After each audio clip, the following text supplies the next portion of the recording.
मोमना इकबाल और साकिब चदर का जो मामला है ये बढ़ता जा रहा है। इसमें बाकी जो लोग हैं वो भी इसमें कूदना शुरू हो गए हैं और पाकिस्तान के नामवर अल्लामा नासिर मदनी साहब जो कि सोशल मीडिया के ऊपर बड़ी जो है चीज़ें उनके जो क्लिप जो है वो वायरल होते हैं, फ़नी क्लिप भी जो है वो कुछ लोग निकाल लेते हैं उनमें से। उनका एक बयान जो है वो सोशल मीडिया पे गर्दिश कर रहा है जिसमें वो मोमना इकबाल को तनकीद का निशाना बना रहे हैं और ये भी कह रहे हैं कि इन्होंने साकिब चद्दर से पैसे खाए हैं। और वो तकरीबन 1.5-2 मिनट की वीडियो है जो सोशल मीडिया के ऊपर गर्दिश कर रही है। ये मामला यहाँ पर नहीं थमे। इसके बाद जो मोमना इकबाल हैं उनकी जानिब से भी एक स्टेटमेंट आती है, वो सोशल मीडिया के ऊपर एक स्टोरी पोस्ट कर देती हैं। वो स्टोरी क्या थी ये भी आपको बताऊंगा और आगे क्या होने वाला है ये भी बताऊंगा। और ख़ास तौर पे जो मियां अली इशफाक साहब को और रिमशा इकबाल का जो मामला है जिनको पंजाब बार ने तलब किया था उस केस में क्या पेशरफ्त है, क्योंकि उन दोनों जो वकला हैं उनको मना कर दिया गया है आपने सोशल मीडिया के ऊपर या टीवी के ऊपर इस केस से मुतल्लिक बात नहीं करनी। अब मैं आता हूँ जी मोमना इकबाल के बयान के ऊपर कि उन्होंने सोशल मीडिया के ऊपर जो लगाया है। वो कहती है जी, नासिर मदनी साहब आपने मिंबर पे बैठकर मुझ पे लगाई गई तोहमत को हवा दी है। मैं दुनिया और आखिरत दोनों अदालतों में ये मुकदमा जीत जाऊंगी, लेकिन आप अल्लाह की अदालत में ये मुकदमा हार जाएंगे। आगे क्या लिखती हैं, कहती हैं क्योंकि इन इल्ज़ामात में कितनी सच्चाई है ये मैं जानती हूँ और मेरा रब जानता है। मैं आपको बता देना चाहती हूँ कि मैं आपको माफ़ नहीं करूँगी। आगे वो लिखती हैं शायद आपको खौफ खुदा नहीं है, लेकिन याद रखें इस्लाम में बग़ैर सबूत किसी पर इल्ज़ाम लगाना, उसकी इज़्ज़त व वक़ार को नुकसान पहुँचाना बहुत बड़ा गुनाह है। अल्लाह ताला फरमाता है आगे कुरान पाक की उन्होंने एक आयत का तर्जमा जो है वो भी लिखा है। वो लिखती हैं जी, और जो लोग पाक दामन लोगों पर तोहमत लगाएं बग़ैर फिर 4 गवाह पेश ना करें तो इन्हें 80 कोड़े मारो और कभी इनकी गवाही कबूल ना करो, और यही लोग फासिक हैं। सूरे नूर की जो आयत है ये इसका तर्जमा इन्होंने साथ लिखा हुआ है। और साथ आगे उन्होंने एक स्टेटमेंट भी लिखा। उन्होंने कहा जी बाकी मेरी लीगल टीम खुद देख लेगी।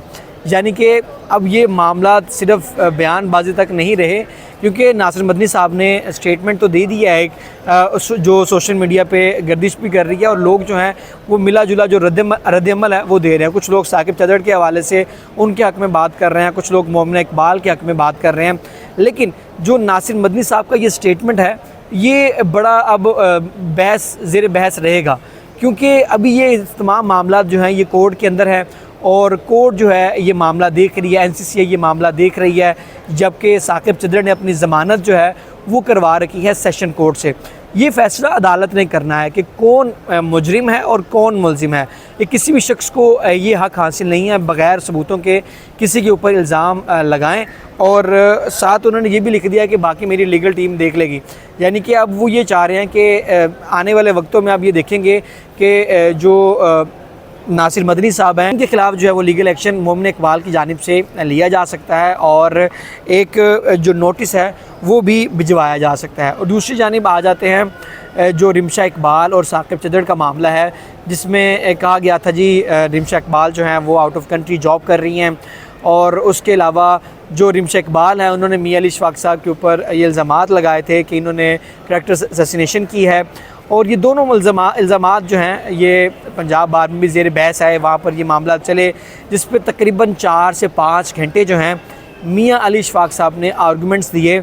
और बाद में जो पंजाब बार के चेयरमैन हैं जो डिसिप्लिनरी कमेटी के मामला देख रहे हैं, जो ये केस भी देख रहे हैं दोनों वकला का, उन्होंने बैरिस्टर मियां अली इशफाक साहब से वो डिग्री भी मांगी कि आप बैरिस्टर आपने वो बार एट लॉ की जो डिग्री है जो सर्टिफिकेट है वो लेकर आना है, वो पेश करना है।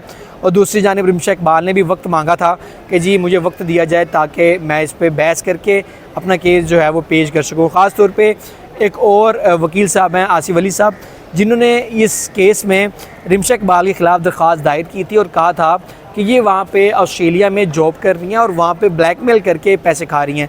ये मामला चले और अदालत जो चेयरमैन डिसिप्लिनरी कमेटी हैं उन्होंने ये कहा कि अब आपने इस केस के ऊपर बहस नहीं करनी, मीडिया के ऊपर कोई बात नहीं करनी, जो भी मामला था यहाँ पर चलेंगे और कोई मीडिया के ऊपर बात नहीं करेगा। और ख़ास तौर पे आसिफ अली साहब को भी, जिन्होंने 7-8 इंटरव्यू दे दिए थे, उनको भी मना कर दिया कि आपने इंटरव्यू नहीं देना।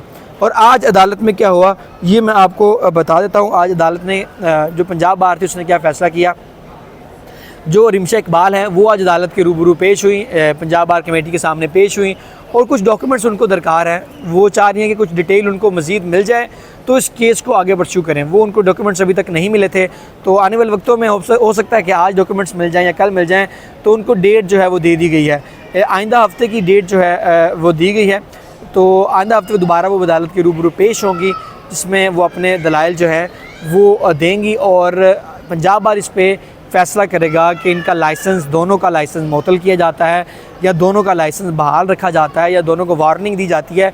ये आगे का मामला है। और नासिर मदनी साहब की बात करें तो नासिर मदनी साहब वाला जो मामला है वो भी तोल पकड़ चुका है, क्योंकि सोशल मीडिया के ऊपर ये जो बयान है आप ये गर्दिश कर रहा है, क्योंकि एक शख्स को कोई ऐसी बातें जो है वो ज़ेब नहीं देती, ख़ास तौर पे एक अल्लामा को, कि आप किसी के ऊपर बात करें जब ये मामला जो हैं वो अदालत के अंदर हैं और ख़ास तौर पे आप मिंबर के ऊपर बैठ के, क्योंकि लोग जो हैं वो खिताब आपका सुन रहे थे।